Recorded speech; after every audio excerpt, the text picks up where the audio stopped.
Hi, welcome to the channel. Today, I want to talk about something serious. I am really hoping to shed some light on some limiting beliefs that are shared in the New Age communities, and it's around healing. So, the phrase, just let it go. Everyone says that healing requires you to just let it go. But if letting it go actually worked, you wouldn't still be stuck in the same emotional loops. The truth is, just letting it go is a harmful piece of advice because pain doesn't live in the mind, it lives in the body. So the phrase, just let it go, sounds wise, it sounds peaceful, it sounds detached, it even sounds spiritually evolved. But in reality, it often becomes a form of spiritual bypassing, which is when spiritual language is used to skip over emotional processing instead of feeling pain. We try to rise above it, or instead of working through it, we try to transcend it. But your body doesn't care what spiritual philosophy you believe. If an experience was overwhelming, humiliating, abandoning, or frightening, your body records it. And when something painful happens, it's not just a memory. Your nervous system responds immediately. So your heart rate will change. The muscles in your body start to contract. Digestion usually slows down or even stops. Your breath shifts, and a ton of hormones will flood your system. The body literally prepares to survive that particular moment. And if that experience isn't fully processed, meaning it's not fully felt, the body stores a physiological imprint. And this is why years later, something so small can trigger a huge emotional reaction, whether it be a tone of voice, a facial expression, or somebody pulling away. And then suddenly your body reacts before your mind even understands what's happening, right? This is not a weakness. This is your nervous system remembering, and it's talking to you. And this is exactly why so many people are stuck in pain loops for years while believing that they're doing the right spiritual work. Unfortunately, this is where many healing approaches get stuck.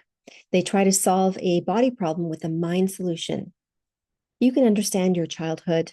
You can analyze your patterns. You can repeat tons of affirmations every single day. But when the body detects a threat, it activates survival responses automatically. So you've all heard of fight, flight, freeze, and fawn.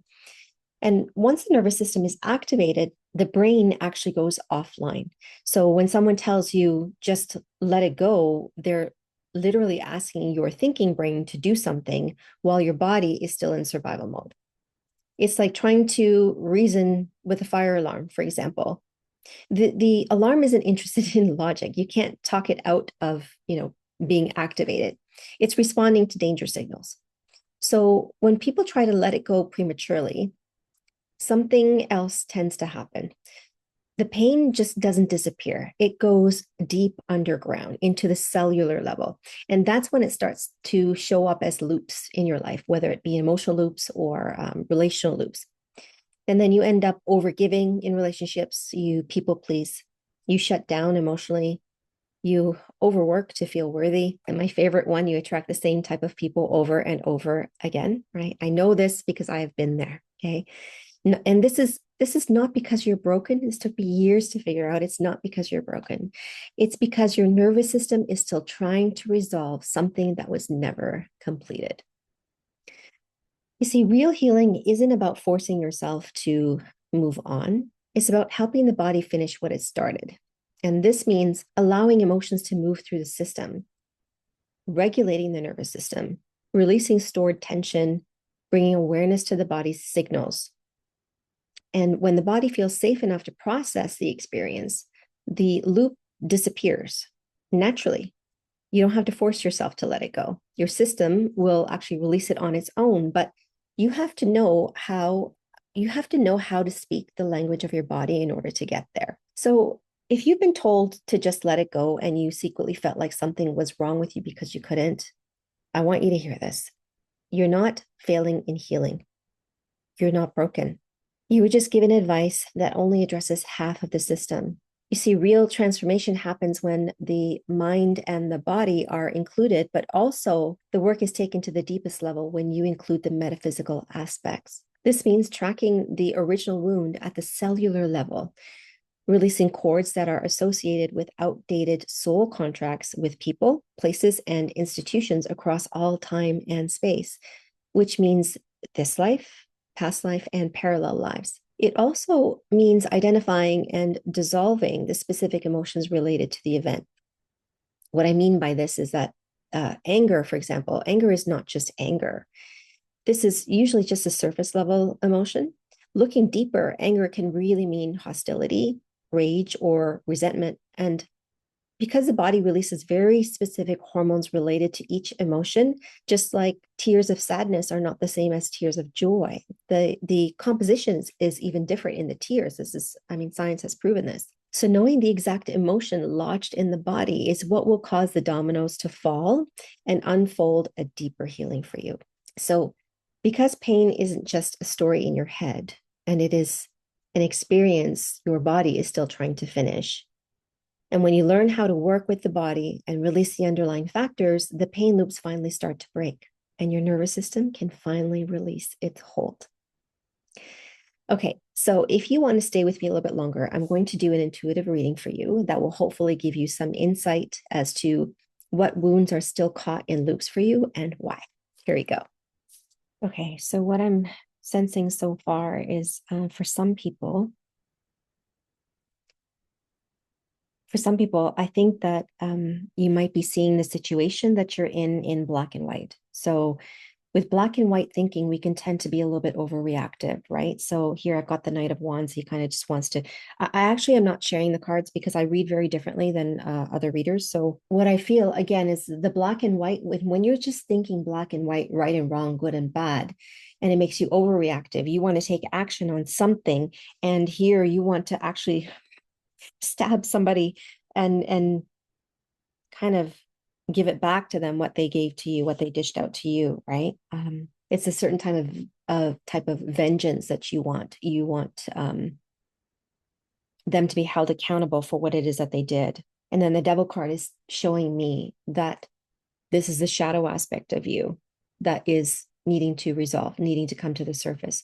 So it's not, again, remember I said that anger is not just regular anger. I'm feeling that this one could be specifically rage. Okay. I feel like somebody's had a serious violation here and they were not respected. They were not seen. Their voice was not heard. Ooh, this is going to go into some serious aspects of shame and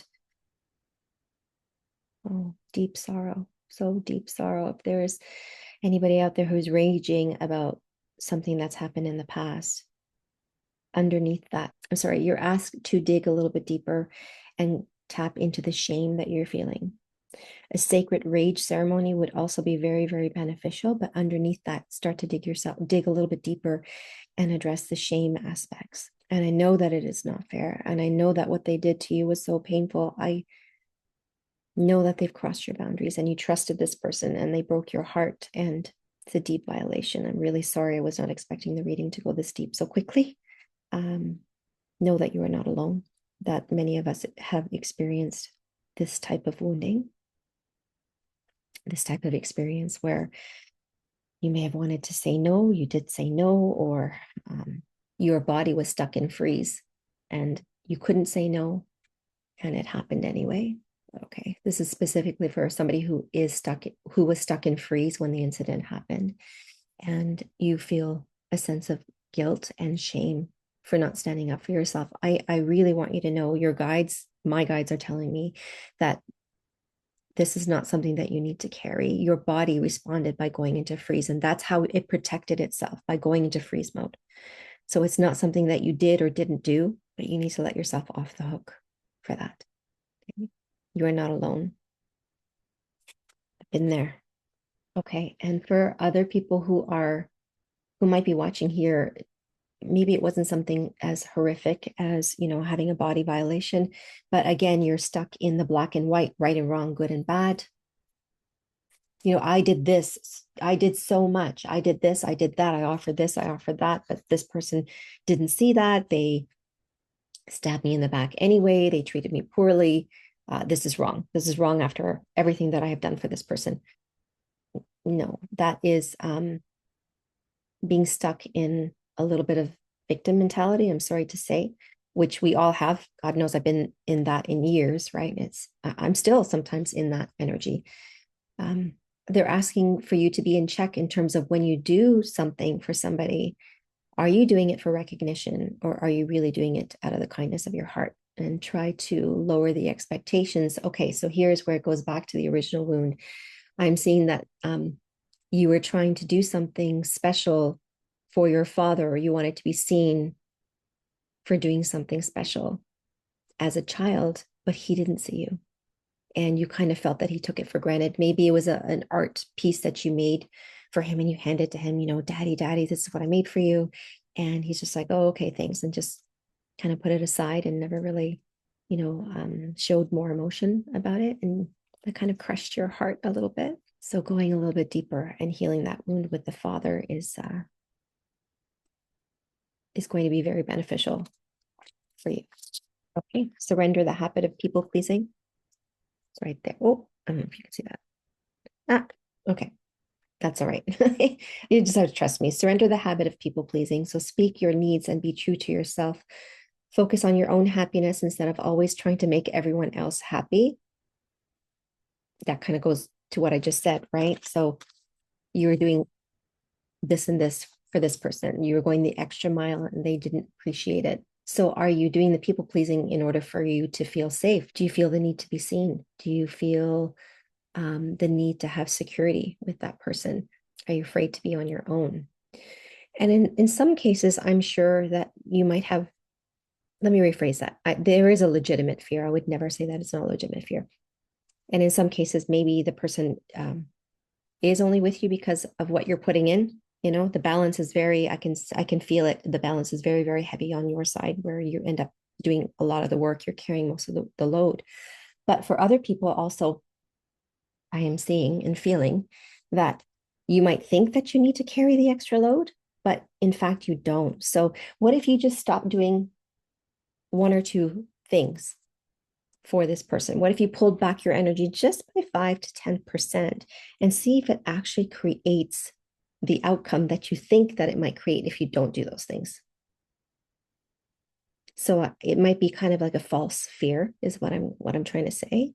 I can feel it in my gut. There's a fear for this person. This is only going back to body memory. This isn't really true for your situation.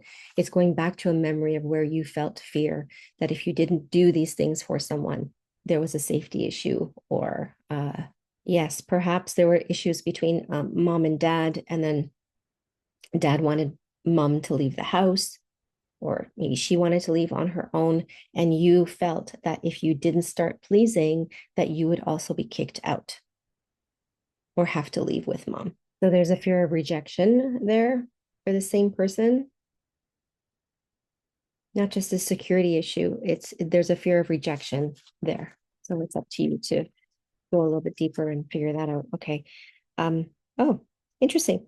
So the damsel card came out. So the light attributes would be understanding the nature of healthy romance inspires you to rely on yourself. The shadow attributes would be waiting for the night to provide for you.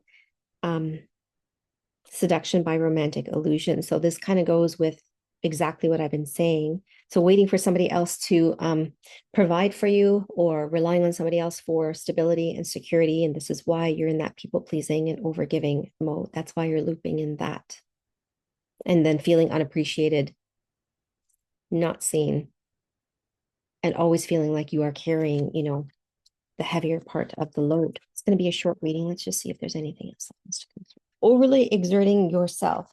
So I believe that is between two things: overly exerting yourself and then a lack of self-expression. So some of us might be, doing too much action and putting too much energy out there in terms of our actions, when you could easily just speak to get the point across. Like, I'm sorry, I'm not going to be able to get this done today because I have a commitment. So using your voice to speak your needs, or if there's something that you can't do, or you feel like you're pressured doing it, just say that. I kind of feel pressured that I have to do this when I don't have enough time to go to the gym, for example, or, I need to study, or whatever it is that you need to do, to maybe just use your words to express that a little bit. Because sometimes the other partner, if they can't read your mind, right? As much as women believe that men or want men to be able to read their minds, they just can't. So, using your voice to express that, and if there's a fear underlying why you can't use your voice, and maybe digging a little bit deeper, maybe there's a vow of silence that you said, or maybe there's a vow of suffering that you took. I don't know. But these are just some messages that I'm receiving for some of you. And I hope that you found it helpful. If you did, I would really love to hear your comments about what resonated with you or didn't resonate with you with this video. Thanks so much for watching.